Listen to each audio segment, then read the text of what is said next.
Now, we hear that a bill is about to be passed which will pay for the government all the way through to the end of September. It prevents a government shutdown.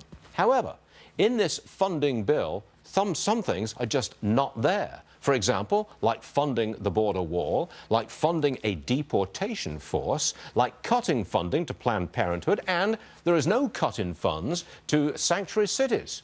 Seems like a big compromise to me. David Webb is with us, Fox News contributor.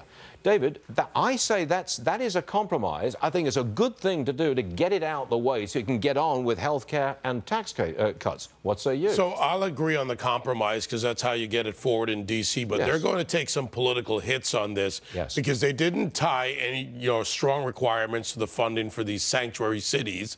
They didn't put in the ability to claw back. Now, we've got till September 30th. So I'm going to say don't throw the baby out with the bathwater yet.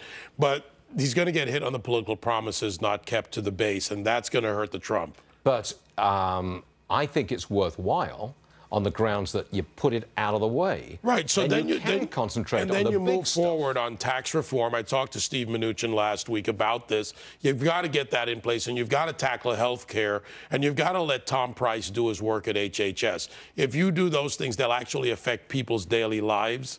And then you can go back and reset on these things. And by the way, 2006 Border Fence Act exists. It's already law, so they can use that. They can use discretionary and other appropriations to go in and do the border security. It's only for 5 months. I mean, we're going to revisit this in 5 months' time. Hopefully, you've got something done on healthcare and taxes before that 5 months is up. It's breathing room. Right, and stop falling for the 100 days. It's a false construct. Even JFK knew that. He said, you won't get it done, I'm paraphrasing, won't get it done in 100, won't get it done in 1,000, but let's begin now. Let's begin the work. We are told that there might be a bill, a healthcare bill, to be voted on Thursday. We are told that the votes are there, and if they stay in place, stay there, like 216, 218 votes, we will vote on Thursday. Have you heard anything about this? I've heard something about it, and if they do that, not only does it change the narrative in Washington, but it makes it possible to move forward on tax reform a lot easier. So we'll see what they have in it, They have got to get some things done immediately to start that ball rolling. They've got to change the trajectory.